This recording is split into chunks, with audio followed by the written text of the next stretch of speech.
Got a little tip I'm going to show you for those who like to throw a topwater frog, a hollow body frog.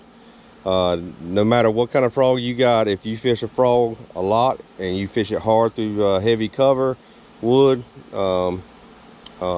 heavy vegetation, your frog is eventually going to wear out, especially if you catch a lot of bass on it because of the hooks stretching, moving as you fight the fish and getting hung up on trees and whatever.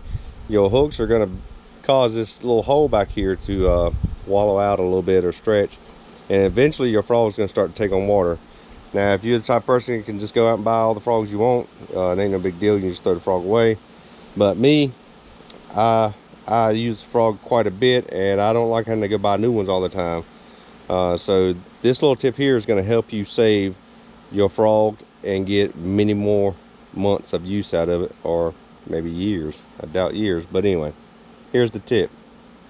You're going to take your frog and you're going to take the hooks and just spin them around and pull them out the back. Once you pull them out the back, you're going to cut your line off. Make sure you got the line tied on before you pull it out of the frog. And just set that over to the side so you don't mess it up. Next, what you're going to do is you're going to get some heat shrink. It's just a little hollow tube you can buy at Lowe's. It's electrical heat shrink. It's for electrical wires. That's the purpose of it. 1/4 inch is going to be the size you want to get. I got 3/8 right here.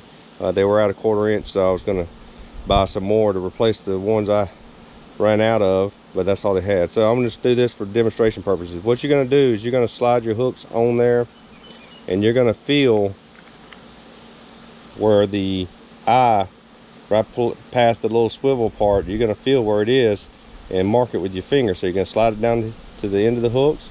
You're going to find where that thing is, where the swivel is inside, and just slide the hook out. Next you're going to just cut off the heat shrink with a good pair of scissors. Then you're just going to slide this on and take you a lighter, if I can find one. Let me get some pliers.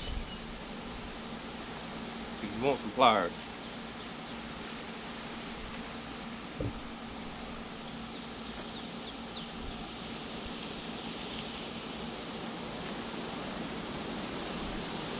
You're going to take your pliers to grip your hooks with, and basically you're just going to heat up the heat shrink. Now after I've shrunk my heat shrink, I have a hook that I can slide back into my frog, and what'll happen is the water won't get past this heat shrink. Let me go ahead and slide it up inside the frog, and I'll show you what it looks like.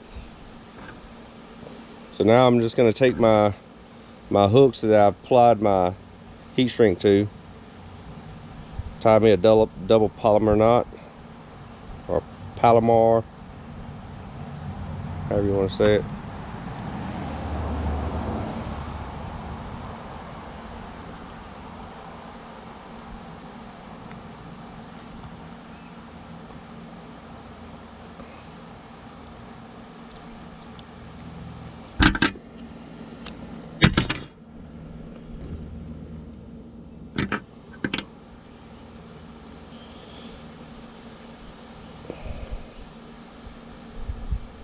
Just give a little help getting in there.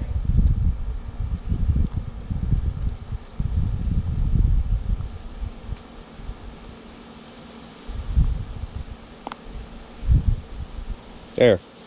Now, as you can see, my heat shrink goes to the very back of the hook, frog. Turn it around. Bam.